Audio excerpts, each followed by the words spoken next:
Amy Metzen, welcome to the lockdown sessions. How are you today? I'm good, thank you. It's an absolute pleasure to have a fellow professional coach, and you're all about helping sort of very busy, ambitious professionals. And what I love about the way you frame what you do is you help people get unstuck. And I think that's great because right now everybody is stuck and it looks like we're going to be stuck for a bit longer, but your focus is helping them design lives where they don't want to get unstuck again. They're actually building something for themselves. And I thought it would be really interesting to do a little episode of lockdown sessions with you and kind of find out not just what you've been observing during this process, but how can what you do help people during this really challenging, ever more challenging time. And so my starter for 10 is to throw you with your coach's hat on. Mm-hmm. What have you been observing about the people you're working with, the people that you're because you work both private and personal practice. What have you been observing their kind of challenges has been, and how has coaching really been able to help that? I would say that everyone is having a unique experience in many ways. It's interesting, the message that goes out quite often is that we're all in it together, and we are all in it together, but we're not necessarily all in the same place at the same time.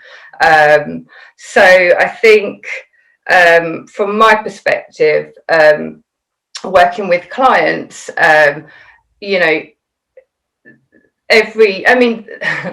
where they're at and how they're feeling changes, sometimes daily. 1 week I might speak to them and they are in a really good place and they're having a really good week, and everything's working really well for them, and a week or two down the line, actually something's happened and they're now in, so they're kind of riding this roller coaster,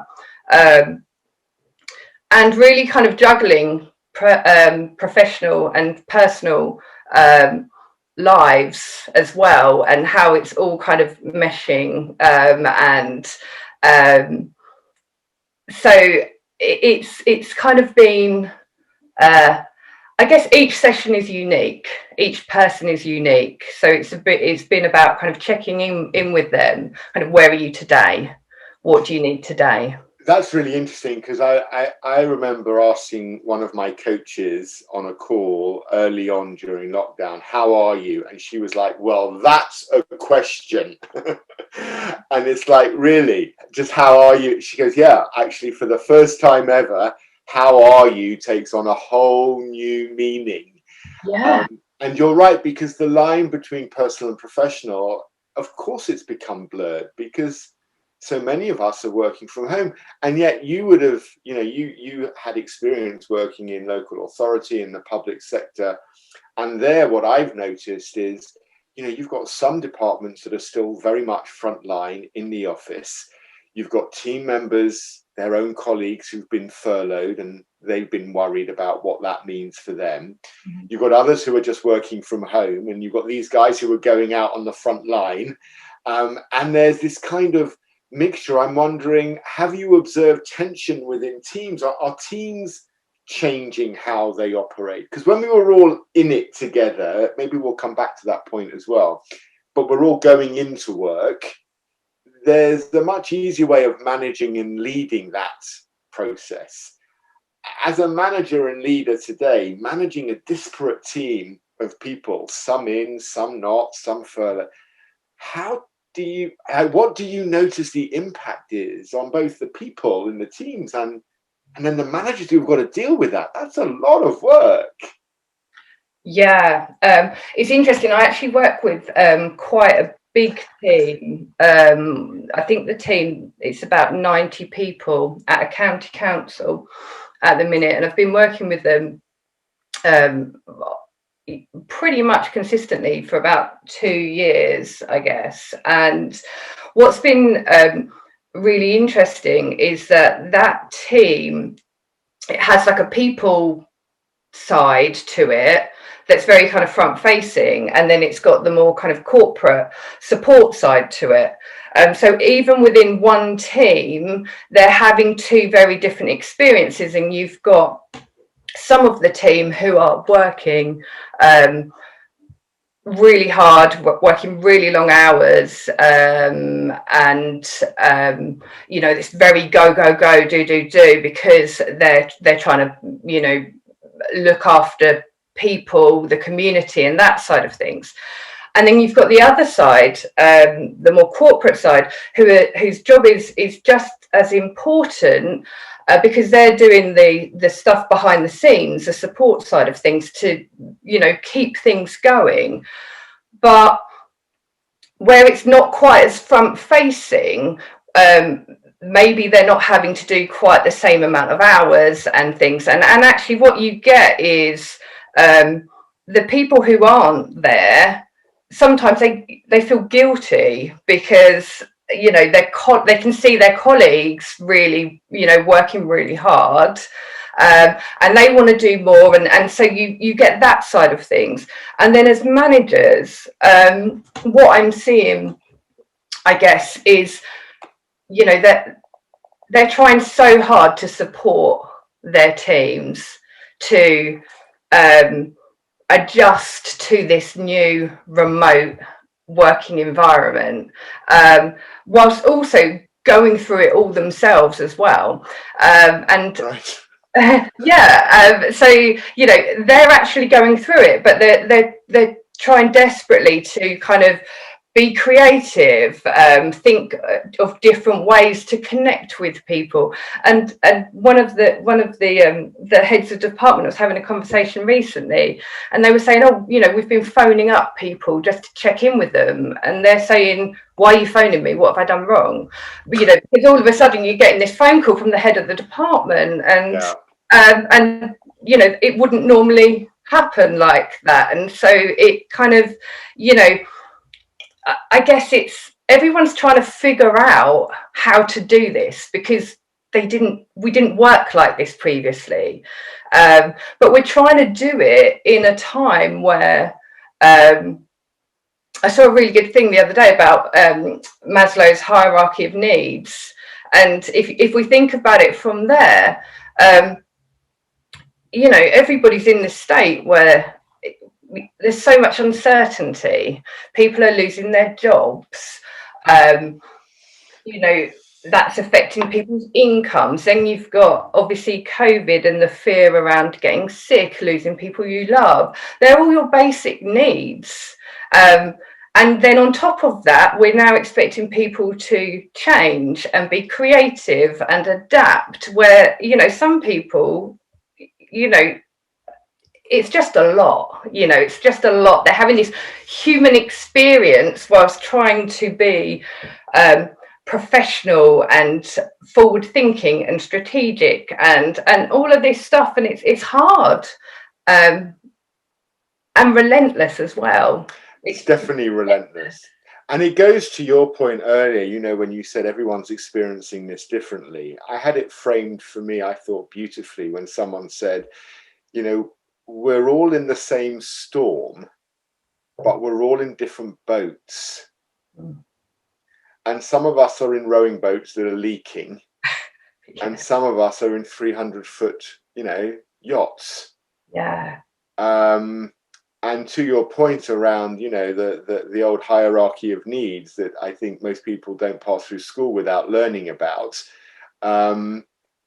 we're all being given an opportunity to test our security needs. You know, what are your basic security needs? In fact, I've learned that Wi-Fi now most definitely needs to be on the bottom of that list of hierarchical needs, because when my Wi-Fi went down, plug against BT going on here for a quick moment, when my Wi-Fi went down and they told me, yeah, we can come out in 2 weeks' time, I had to control my fight or freeze mechanism before I lost it with the BT controller, telling me that it would take 2 weeks to get my Wi-Fi back on, because how else am I going to stay connected right now? And it's interesting, isn't it? Because so much of what we do as human beings is about connection, and yet this uncertainty, someone else was saying to me, Brad, we're living in an I don't know world. Mm. And until we get used to it, when the answer is I don't know, not everybody is comfortable with that. People like, human beings are designed to like concrete answers.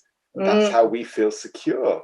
And so that, that VUCA world that you're referencing, it's volatile, it's uncertain, it's complex, it's ambiguous. How does coaching, because you're helping people get unstuck. Mm-hmm. So I'm interested in that word, because I think as a coach, we often talk about, how do we get unstuck? How do we help people move through moments in time that help them feel better about what they're doing?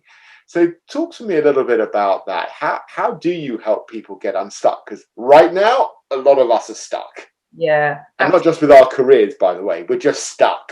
Stuck, absolutely. For me, it's all about, it starts with self-discovery. It starts with getting to know yourself, but we all know ourselves, but do we really know ourselves? It starts with getting really clear about who you are and what you value and what's important to you, what your natural strengths are. And I put the emphasis on natural strengths because we've all learned to be good at things over time, but they're not necessarily the same things that we are naturally good at. And then the way I differentiate that is, when you are naturally good at something, you tend to lose yourself in it, and hours can go by, and you look up and it's like, oh wow, where did that time go? Versus something that you've learned to be very good at, you can do it very, very well, but actually, it's not something that you feel passionate about, or you lose yourself in, essentially. And it's starting to learn about all of those things so that you can then have better conversations with people, you can express yourself better, you can make better, more informed choices and decisions about what you want or what you need, or the direction in which you're going in, or even down to sometimes setting boundaries of either in a work situation or in a personal situation. But for me, the kind of getting unstuck starts with you. Kind of you, who you are, what are your patterns of behavior, your traits, your communication style, your strengths, your weaknesses, all of those things. And that's certainly where, in my coaching packages, that's where I start with people. We look at personality, we use personality profiling, we look at values, we look at patterns of behavior, we look at conditioning, all of those kind of things, and so that we can kind of get a feel for how they got to kind of maybe stuck, and to where they got to. And then we start looking at, okay, well, how can we use this information to now start making more informed choices and start moving forward towards something that feels good or exciting or motivating, or... So you're enabling people to make more informed decisions about their life. Yeah, I remember actually, it was years and years ago. It was years, like, can't even remember how many years, when I was working for the police. And I always remember a lady saying to me, their knowledge is power. And it really stuck with me. And I think what it means to me now is knowledge about what's going on for you. Because as human beings, we can get flooded with thoughts and feelings, and all of that can be overwhelming. I think if there's an emotion that many people are feeling right now in this situation, it's overwhelmed, overwhelmed with change, overwhelmed with this roller coaster of emotions, and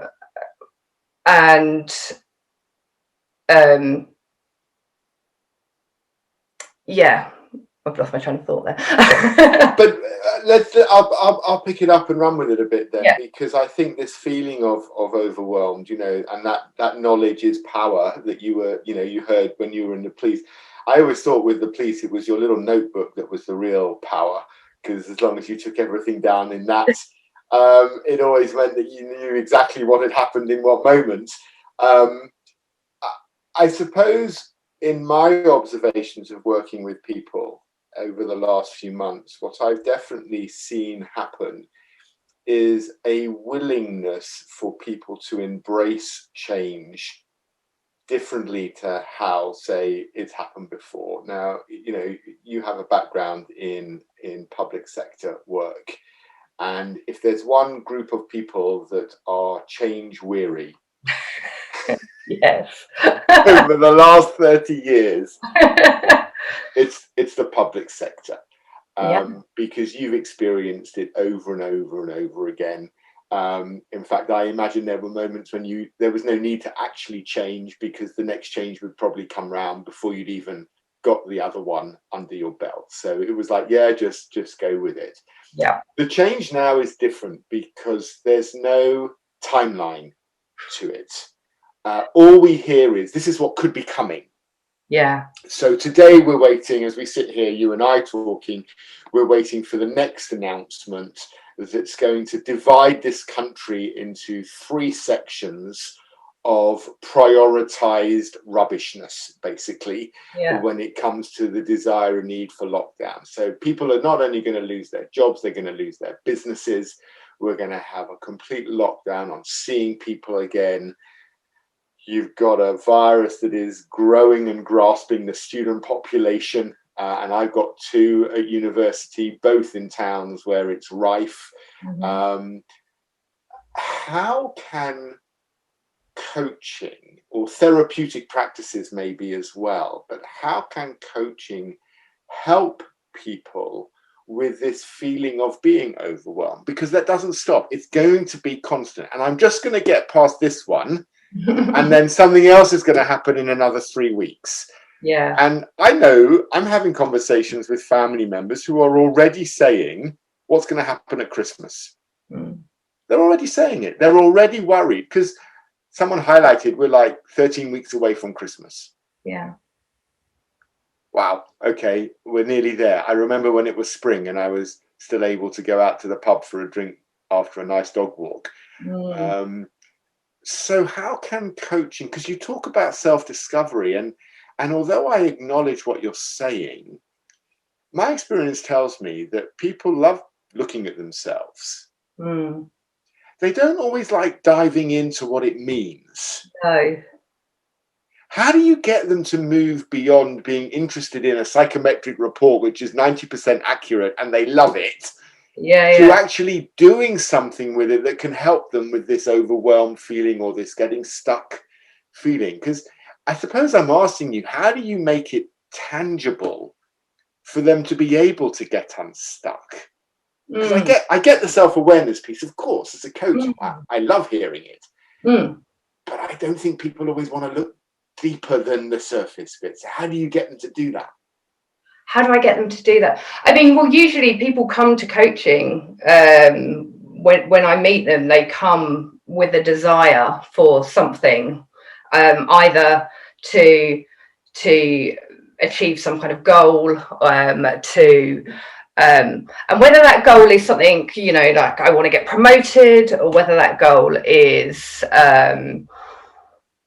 around I just want to feel happier, or I just want life to, you know, it feels like I'm dragging this massive anchor around with me, this massive weight essentially that I'm dragging around with me, and I just, you know, I can't do it anymore, kind of, you know, I'm going to reach breaking point if, and that's the thing with overwhelm it kind of builds up and it builds up, and it's not one thing. It's usually a whole host of small things that have happened over a period of time, and you get to a point where you can't see the wood through the trees. And so really, when I talk about that self-discovery, really it is about helping people to see the wood through the trees. So I don't necessarily phrase it of right, let's kind of, you know, go on this self-discovery journey. It's what's going on for you, and it's giving people that space to just talk about themselves. And that in itself sounds weird, I'm sure, but how often do we get to just spend, you know, an hour, 90 minutes just talking through what's going on in your head? Oh, you're preaching to the converted for sure. And so there's I've seen this really nice picture, and it's a person with a speech bubble, and it's got this kind of mess of string essentially. And I guess through coaching, what we do is we take that mess of string and we kind of start to organize it a little bit more. So all of those thoughts, all of that stuff that's going around in your head, essentially, with that overwhelm, and it's the thoughts and the feelings and everything that's happening. We take that and we start to unpick it, and we start to get really curious about, well, what's going on and what does that actually mean for you? And more importantly, is that true? Is that true? Because so often, you know, we can have these thoughts and concerns and worries, and a lot of the time with stuckness and overwhelm, there's a whole heap of fear that's sitting there as well. And we start to get curious and we start to look at that stuff. Because outside of that, what we tend to do when we're feeling overwhelmed is we stuff it down. We stuff it down and we put some busyness on top of it, or we stick some, you know, some wine, or some food, or some Netflix, or any of those things. Those kind of all three. I put wine, food, yeah, and Netflix. Yeah, and we shove it all down, and we put all of this on top of it to keep all of these feelings and these thoughts down, because we've just got to get on with it. We've got to get on with it, you know, to the next thing. And I guess through coaching, what we do is we start to get curious about all of those things that you've been stuffing down. And then naturally, as we get curious about that and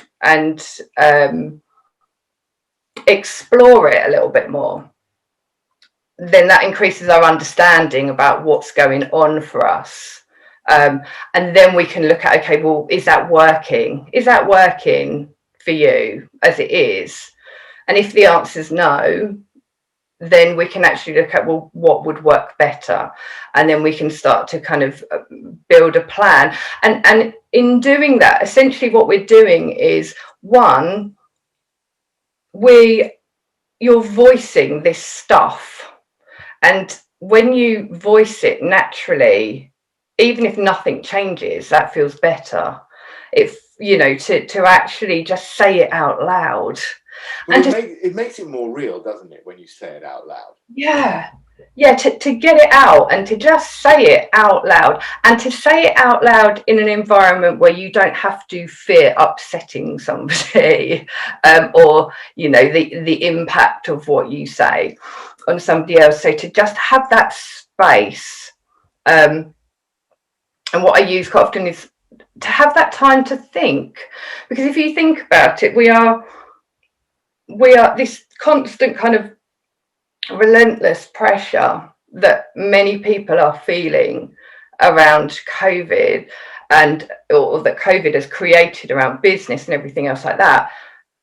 You know, to just have that time to think and to get curious and to unpick and to explore what's going on, naturally starts to lighten the load. And then when we start to maybe discover some of those unhelpful thoughts or beliefs or patterns of behavior that are kind of keeping you stuck or overwhelmed. And then looking at reframing some of that stuff and using some different tools and techniques to start to move things forward. And I like to use the word play, to play with. Let's play with doing something different. Because if we play with it, then there's no right or wrong. You can't get it wrong. You can't fail. You can just try it. You know, you've been doing this, that's not working. Let's play with something else. So let's experiment with doing it like this instead, and then come back, you know, to the next session, and we can explore how that went, what bits of it worked, what bits didn't. And so I guess I see my role as that kind of confidant in terms of that space where people can just say it and not worry about what's going on. That kind of cheerleader, that person that's really rooting for you to kind of move forward.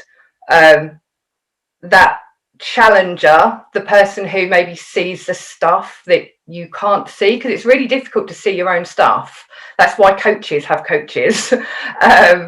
You know, so, and to challenge that in a kind way, but to just go, do you realise you're doing this again? I think actually just on those points, that's key. In fact, I've got my own coach coming on an episode of Lockdown in a couple of weeks' time. Yeah. So I'm very excited to see how that plays out. But actually, something you were saying before, which really landed with me, is this idea of helpful and unhelpful behaviors. Because I think there's, and I don't know if it's implicit in what you're saying, but for me, for people to understand whether something is unhelpful as a behavior, they have to sometimes recognize that when they adopted it, it was really helpful to them. Yeah, of course, yeah. And it's probably helped them through a sustained period of time. But now it's outdated. And often I think what I experience is that people adopt these behaviors throughout their life and never audit them. Yeah. So when they come to a coach, one of the coach's roles is to help them audit their behaviors. Is that still helpful? Because if I'm listening to you right, the only way to become true to yourself is to check whether or not the way you're acting is how you actually want to be acting, and is it helping you? Yeah. Is that going to get you to where, you know, you say you want to get here? Right. How is that behavior helping you get here? No, it's not. No, and if it's not, okay, well, what, how would that need to be different in order to get you there? And actually, so often, all of this stuff starts with our thoughts. You know, to kind of quote the CBT thing, you know, thoughts create your feelings, create your behavior, and essentially create your outcome. And so if the outcome that you're getting isn't working for you, so then let's work backwards from there. Well, you know, what outcome would you prefer, or would you like to get? What behaviors would you need in order to create that outcome? And how would you need to feel in order to create that behavior? And then what thoughts do you need to have in order to create that feeling? And when we start to get really conscious about that, we can then start to see how we're kind of sabotaging ourselves. Well, I remember a Buddhist monk once talking to me and saying that the greatest skill he would like to impart on humans was to help them, and the phrase he used is just beautiful. He would say, to not let the birds of sorrow make a nest in your head. Yeah. Now, I mean, that could go on a greeting card, quite frankly. I can just see a little robin on a fence with, never let the birds of sorrow make a nest in your head. And I remember him saying that to me. It was probably 2004. I spent a month living abroad and sort of experiencing a kind of a Buddhist way of life. And he said that this is the one thing he observes in people in the West. They allow the birds of sorrow to make nests in their head. And these thoughts that you talk about, and you're right, it is a CBT, thoughts drive feelings, drive actions, full stop. But the human brain can't hold two thoughts at the same time. So rather than holding one thought and keeping it there, I guess what you're doing is you're saying, well, hang on a minute, is that the right thought? Yeah, absolutely. There's a Buddhist story about two arrows. Actually, the first arrow represents the things that happen to us that we can't control. So COVID's a really good example of that. You know, we can't control that. That's happened to us. The second arrow represents our thoughts about the first. And that's a bit where we have some control and influence. So if we, you know, if you're not conscious about that second arrow, then you can create, you can make the situation worse. You can make it much worse, the suffering much worse. Because you're dealing with fiction, not fact. Yeah, absolutely. And there is, and it's hard, don't get me wrong, because we're human. It's really hard to always think positively, particularly in this you know, in this stage of life and the roller coaster that we're on. But you have to decide. You have to get up and decide and put things in place to drive that positivity, because otherwise you slip into the complacency and the boredom and the negative kind of state of mind, and that is something that you have to be quite conscious about. I have a little exercise that I use when I find myself kind of going down a little bit. It's just a little journaling exercise, and I just have 3 prompts, and it starts with I feel, I want, I need, and then what I use to help me with that is there's something called the feelings wheel or the emotions wheel. You can find it online. And because if I say I feel, you know, most people go, I'm happy, I'm sad, I'm angry, you know, bored. And that's kind of the range of emotions that you tend to get.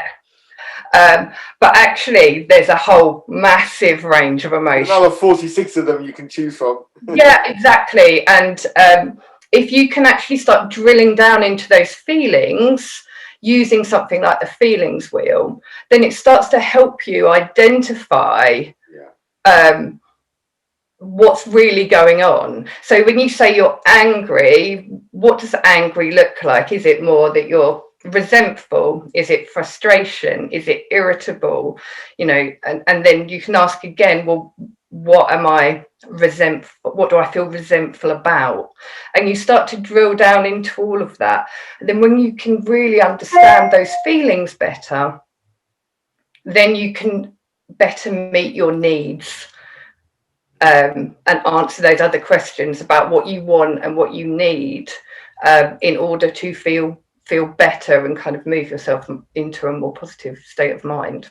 As I get older, I'm quietly and rather privately looking forward to becoming an irritable, grumpy old git, where I don't need to explain all that. But I know that in the world we live in today, for those people that are working or bringing up families, that this stuff can be really liberating for them.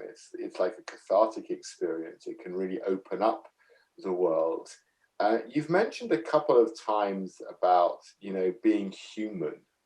And of course you're right, we are all humans. I know that, you know, apart from Elvis, who maybe went back home, most of us are human. How does that play a part in your coaching? Because tapping into that right now, I would have thought would be very powerful. So permission to be human is something that I say quite often, because people come to me and they're like, you know, they're feeling I shouldn't feel like this, you know, and we should all over ourselves. I shouldn't feel like this. I shouldn't act like this. I shouldn't. And what I say often is permission to be human. You know, we are human beings. We're not robots. And part of the gift of being human is that we have all of these feelings and these emotions. And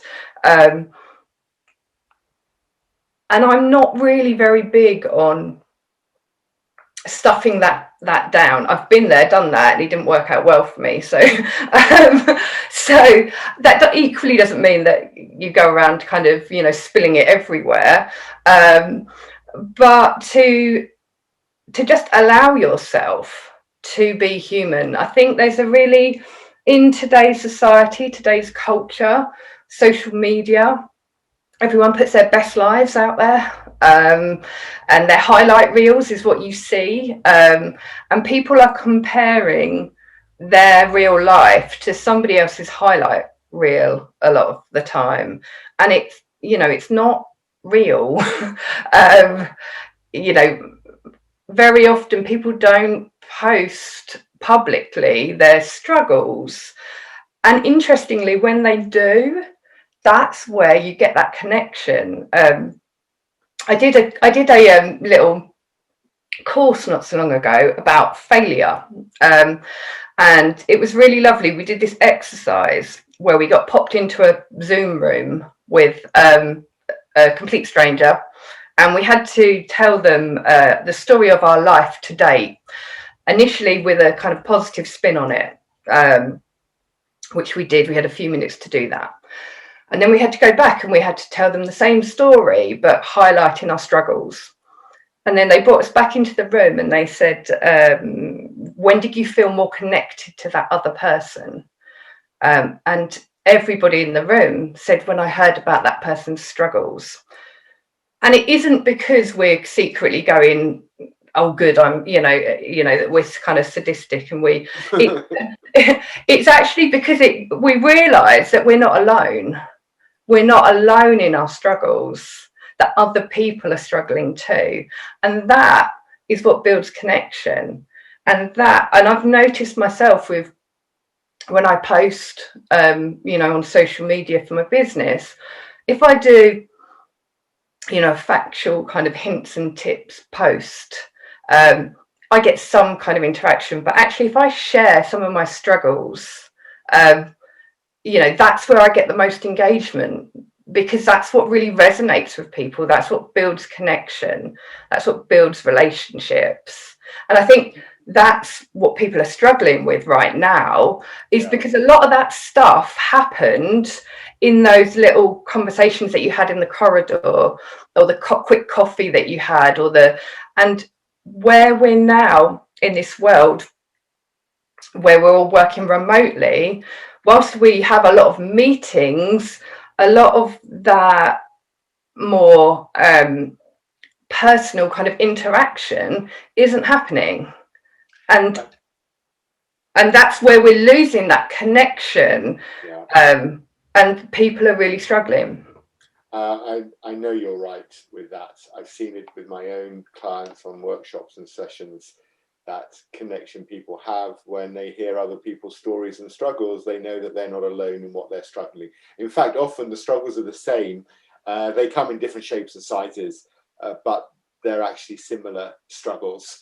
And whether you're a CEO or an intern, actually, it's exactly the same. Everyone's got those struggles, and no one's life is what it looks like on Instagram. When you choose the 9th picture you took, add a few filters and hashtag it with mindfulness. I mean, it's just not how it is. I found that my best, and I don't think Sally Ann will mind me saying this, but my best coach has always been my dogs. I know you're a dog fan too. You've got a working cocker. I've got a Springer and a Labrador. Do you ever get to take your dogs with on coaching sessions? Because I find they're the best coaches. Totally non-judgmental, total brilliant active listeners, can show empathy and compassion and sensitivity and just let me speak without interrupting. Yes. Have you, just for a bit of fun, have you learned how to be human through your dogs? Yeah, to a degree. I think they are great at teaching you. I mean, that is unconditional love right there. You know, you can be at your worst, and they still love you. Yeah. But also, I think I always love. I've got an 8-month-old spaniel puppy who's mad, and we go out for a walk, and you let him off the lead, and he's off, and he's running around, and he's having a whale of a time, and he's so present and in the moment. And so for me, it's a really good it's a really good reminder to be present and in the moment, and it also gets me out in nature, and nature is something which is really important to me. And you know, I think today, kind of with the world that we're living in, people are much more living in that kind of fight, flight, freeze kind of arena. A lot of stress, a lot of pressure, and what that does is that activates our sympathetic nervous system, and how we kind of calm ourselves down is we need to activate our parasympathetic nervous system, and we do that by doing the things like walking in nature, like reading, like stretching, like meditating, anything that kind of calms you down or you lose yourself in. And obviously some of that stuff has been taken away during, you know, because certain things aren't happening. But getting out in nature, and I'll be honest, if I didn't have the dog, I don't know whether I would always do that. But he, you know, makes me go out every day. Well, he needs to. So you can't just sit there and think, oh, well, we'll go out tomorrow. No, That's not going to exactly. work. You know, and you know, if I sometimes I'll get up and it's raining and I think, oh, we'll just wait till later. But he gets so annoying as the day kind of moves on because he's got so much energy that he needs to burn off, that eventually go. And the other day I went out and I got soaked. I got absolutely everything. Everything I was wearing was soaked. But do you know what? I had a really good time. I had a really good time. I hear you. I know that one of my most pleasurable things to do to unwind is to run. Mm. And an even better thing than running is to go running with my Springer Spaniel. Mm. And I find myself, so I've got my headphones in, I've got my music playing, I'm running. But actually what I'm really doing is I'm watching him running and bouncing to my soundtrack. Yeah, yeah. And I'm smiling, and obviously I'm in pain running, you know, for an hour. But actually it's the most beautiful thing in the world to watch him jumping through the reeds and, you know, flying off. He's so lithe and agile and fast. Mm. And I remember a couple of years back when he was much younger, we used to do park run a lot on a Saturday. Mm-hmm. And I used to get a 30-second penalty because he was tied around my waist to go around the park run we did in Hertfordshire. And I remember there was this one guy, he was in all the lycra, and I clocked him when he kind of, you know, was warming up because he looked very serious. And he was running, and I would hold back with Rocky. And once all the throngs of people had gone, we'd start. And he's quick. And, you know, I'd be grateful it was just, you know, a 25-minute run. But I remember this moment where we saw Lycra Man ahead. And Rocky was running and running and obviously catching up with him. And this guy could obviously hear someone coming up behind him, because he could hear some kind of panting, and he kind of turned to the side but couldn't see anyone, so he carried on running, and like Rocky was like edging past like in a rowing race, you know, starting to creep in. And when he looked down and he saw this dog and the dog was racing him, you could see the ego starting to, like, you know, work, and he was starting to kind of race, right? And there was no way he was going to beat Rocky. You know, Rocky just like, you know, come on mate, off you go. And afterward, he came over. He was very good. He goes, wow, you've got a really fast dog there. I said, yeah, actually he gets me really cool times on this race. You should Yeah. get one if you want to improve. But as I was going home, one of the things I've always thought with dogs, it was something you said, it was they teach you to be present. But what I noticed as well in that moment was Rocky didn't take it personally that this bloke was somehow against him. Mm. Rocky didn't hang on to that feeling that this bloke didn't like him. Or if Rocky meets another dog that, you know, doesn't stop sniffing him or barks at him, he doesn't come back later and sulk. Yeah. He's actually present in every moment. Yeah.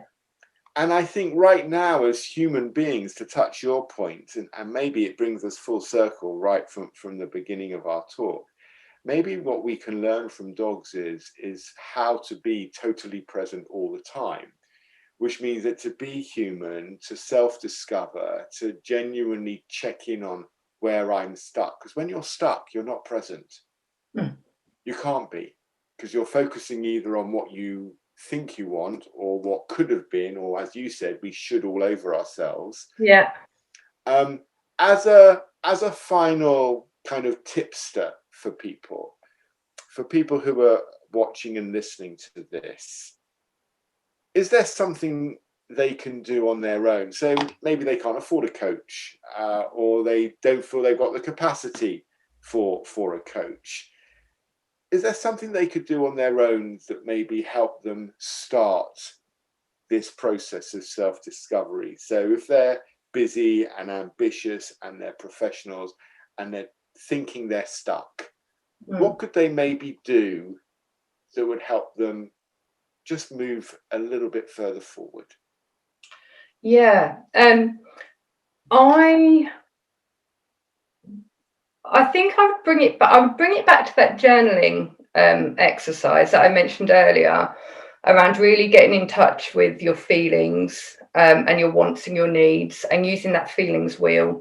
But what I'd add to that is before I'd got into that, I would start with just getting a piece of paper and all of those thoughts that you're having.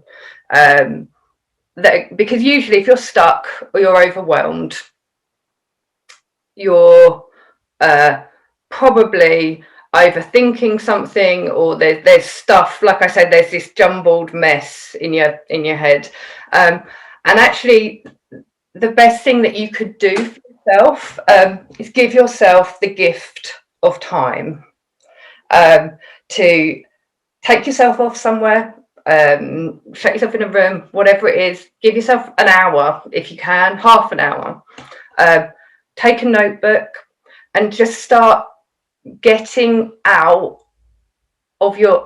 some of those thoughts and things out of your head onto a piece of paper. Because once you actually have it all down in front of you, it's much easier to then start to see some of the themes and make sense of what's going on. When it's all up here, it feels very big and very heavy and very jumbled. But actually, when you start getting it down onto a piece of paper and actually just write the thoughts, there's a coaching exercise, and it comes from CBT, and it starts with whatever the situation is. You pick your situation, and then we sit there and we write down all the thoughts. What thoughts are you having about this situation? What do you think other people are thinking about this situation? What do you think that they're thinking about you? All of the thoughts. And then, okay, so, and how does that make you feel? And write it down, get it down onto a piece of paper. And then what behaviors is that creating? Write it down. And then, and get, so, and when people do that exercise, it just gives them, oh, this is happening. And then from this, it's then much easier to then start to think, okay, what do I want to be different? I love that. You can actually embrace self-discovery by just doing a little emotional audit and separating out what you're thinking, what you're feeling, and how it's making you act. Yeah. and develop that self-awareness, even just as simply as scribbling down all those notes in your head into Yeah. notes on a page. Yeah. Yeah. That's where it starts, and where I start when I start to realize that I'm not in the best headspace. I start by getting curious, and that, for me, I think, if the takeaway is just get curious about what's going on with And you. for those of us that aren't curious, we can just get nosy. Or nosy, yeah. Get Yeah, nosy. because I'm nosy, and I frame it as curious for my coaching practice, but ultimately I'm just simply really nosy. I'd like to know what's going on. Yeah. So just get nosy. Yeah. And the other thing is, treat yourself like a friend as well. So when you're getting nosy, you know, do it in the way that you would do it with a friend.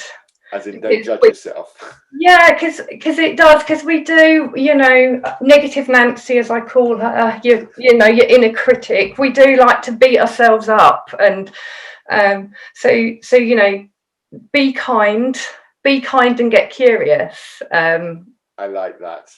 Negative Nancy. I'm going to have a chat with her later.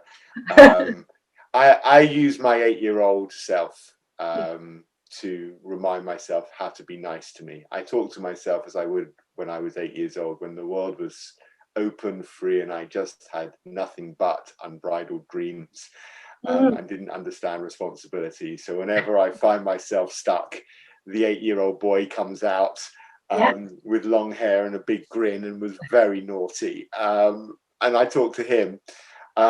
So I definitely like that point. Amy, I've thoroughly enjoyed this. Will you come back in the new year and do another conversation? I think that would be really cool. We're trying to find a new title. So because we hope to be out of lockdown by then, if you've got any ideas in your curiosity of what we could call the lockdown sessions in its new version, please feel free to share them. But until then, thank you so much for your insight. I want to say your passion, but I also want to say your compassion. I know we met on training workshops years ago, but I think and believe that what I pick up from you as a coach is a genuine desire that starts from the point of compassion. So it strikes me that you are a coach with heart. And I think that's very powerful. So I want to thank you for coming on the lockdown and sharing ways of how to help people get unstuck. Thank you for the opportunity. It's been great. Love it. I'll see you next time. See you later. All right, bye.